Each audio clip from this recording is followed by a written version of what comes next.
Olá pessoal, tudo bem? Eu sou a Amanda Mello e este é o meu relicário recheado de histórias e também com dicas para vocês.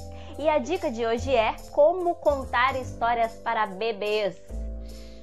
Tenso, né? Então, para a gente começar, vamos estabelecer aqui o que eu estou chamando de bebês. Nasceu, já é bebê, já pode contar a história para ele. Olha, nessa minha experiência, eu tenho bastante experiência com contação de história e com trabalho para bebezinhos mesmo, para crianças bem petitiquinhos. E o aluninho mais novinho que eu tive foi de 3 meses, que é a idade mais ou menos que as mães já podem colocar os bebezinhos na creche. Então, já tive mais de uma vez bebezinhos, alunos dessa idade, de 3 a 4 meses. Então eu tô falando de bebezinho bem pequenininho mesmo, até uns 3 anos de idade, porque é até aí que a criança ainda não fala, já fala, obviamente, a partir de 1 ano a criança já está falando, mas ela não comunica com frases muito bem elaboradas ainda, né? 2 aninhos ela começa a elaborar frases, né? Em vez de ela só dizer palavras, ela já começa a elaborar frases, mas ainda é muito pequenininho. Então eu estou tratando aqui de bebês de 0 a 3 anos, ok? Bom, falando da minha experiência pessoal, eu já conto história tem alguns anos. E eu lembro, gente, a primeira vez que eu fui contar histórias para bebês. Fui contratada especificamente para ir numa creche contar histórias e era muito bebezinho. E eu, gente, como assim? Porque eu tenho um estilo de contar história onde eu sempre instigo a participação da criança. A participação dela falar o que ela tá achando, dela me responder alguma pergunta que eu faço durante a contação de história. Então eu tô sempre instigando isso quando eu conto história. Só que para bebê a gente pode até instigar, mas a gente não vai ter uma resposta dita, né, falada. A gente não vai ter essa resposta. E só a partir desse momento, quando eu relaxei, comecei a entender e comecei a direcionar mesmo um trabalho específico para essa idade, que a coisa ficou bem mais prazerosa. E hoje eles são as minhas fofurinhas gostosinhas. Então, primeira dica fundamental vocês aí saberem é que você aí pode ter a história maravilhosa na sua cabeça, uma história que você ama, mas você não pode se esquecer quem é o seu público. Se o seu público é pequenininho, se o seu público é bebê, não adianta você vir com uma história cheia de detalhes, com um enredo maravilhoso, porém enorme, complicado. São bebês, eles não estão entendendo o que você está falando.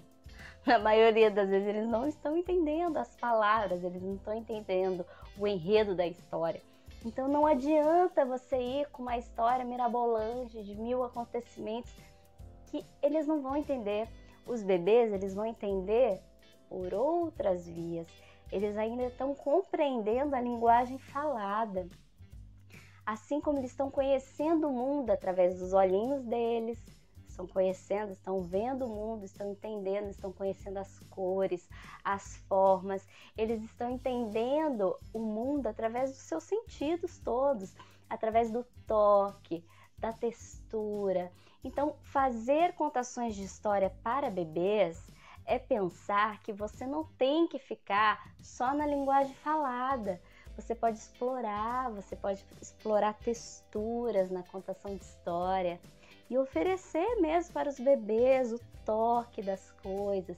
Você pode oferecer para eles, principalmente, isso é muito importante, musicalidade.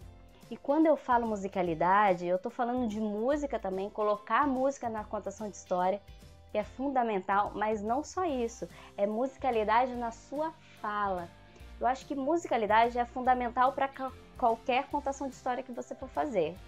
Quem seja o seu público, se for adulto, não importa, a musicalidade é importante. Mas quando a gente fala de bebê, é fundamental você ter musicalidade na sua fala, porque ele não está entendendo o que você está falando exatamente, mas a musicalidade da fala ele compreende.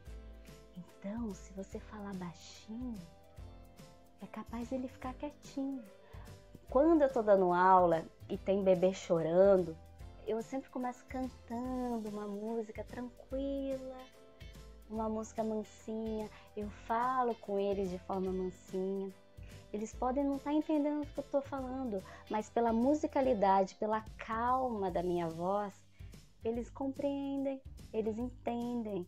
Eles entendem que é um momento para ficar mais quietinho, que não precisa chorar. E aí depois sim, eu posso aumentar a minha voz, eles podem entender isso.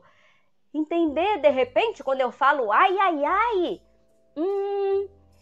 Vocês podem perceber quando a criança está com uns 2, 3 anos, vocês já viram vídeo de criança fazendo assim, imitando o adulto? Ai, ai, ai, não, não, não. Uma das primeiras palavras que a criança começa a falar é não. E não. E não, porque vê os adultos fazendo isso também e acaba repetindo, né? A mãe fala, não, desce daí, não pode, não faz isso. Então a criança acaba repetindo. E essa musicalidade do não, quando o adulto fala para ela, ela compreende. Então se você coloca isso na contação de história, o bebezinho vai entender também. Então quando eu falo para vocês explorarem os sentidos do bebê, é nesse sentido de não ficar só na fala. Fica numa fala, numa musicalidade da fala, mas também leva para essa contação de história elementos visuais, por exemplo, ou utilizando um livro muito bem ilustrado e próprio para bebês, próprio no sentido de imagens grandes, imagens bonitas. Quando eu digo próprio para bebê, não é próprio para o bebê manipular, tá? É próprio para você, como contador de histórias, manipular para o bebê ver. Então, vou dar um exemplo aqui. Para o bebê ver, é bom que seja grande. Olha esse livro. Imagens grandes, imagens bonitas, imagens coloridas, para justamente estimular também esse sentido da visão no bebê. Eu tenho uma contação de história desse livro aqui no meu canal, vou deixar aqui na descrição desse vídeo, tá bom? Para vocês conferirem lá. Foi uma contação de história que eu fiz com um músico junto comigo, justamente para dar essa musicalidade que eu tô falando. Então é primordial vocês usarem isso a favor da contação de história e a favor dos bebezinhos também. Então quando eu falo de textura, é porque você pode utilizar aí elementos nessa sua história. Você pode usar dedoches, você pode utilizar bonecos e você pode ir lá, chegar no bebezinho, chegar próximo dele, dependendo da idade. Se for muito novinho, o bebê ainda ele só enxerga coisas que estão aqui, ó, bem pertinho dele. Então é bom você chegar perto, você fazer o toque para ele sentir. E quando a gente conta a história para essa idade, para os bem pequenininhos, na maioria das vezes eles estão com os adultos por perto, eles estão com os responsáveis com eles. Então utilize disso também, utilize esses adultos que estão com os bebês para poder, durante a sua narrativa, também estimular com que esses adultos interajam com o bebê. Então, de repente, você está lá contando a história e no meio da história a personagem anda de bicicleta. Aí você pode sugerir para os pais, para os adultos, os responsáveis que estão ali, vamos pedalar todo mundo junto com essa personagem? Vamos, bebezinhos? Vai, todo mundo, os adultos, pega no pezinho e faz um movimento da bicicleta. Isso! Tá todo mundo pedalando junto. Entende? Isso é fazer com que os bebês realmente participem da história. E aí não tem problema nenhum você orientar os adultos a fazer isso. Eles vão entender e vão colaborar assim com a sua história e vai ficar muito interessante. Como eu já disse, para os pequenininhos, Não adianta você procurar histórias com enredos mirabolantes, não adianta. Você tem que ir para o básico, você tem que ir para o simples. As histórias para bebês, geralmente, elas não têm exatamente um começo, meio e fim. Não tem isso. São frases jogadas. Mas você pode pegar essas frases e aproveitar o máximo delas. Eu vou dar mais esse exemplo aqui de novo.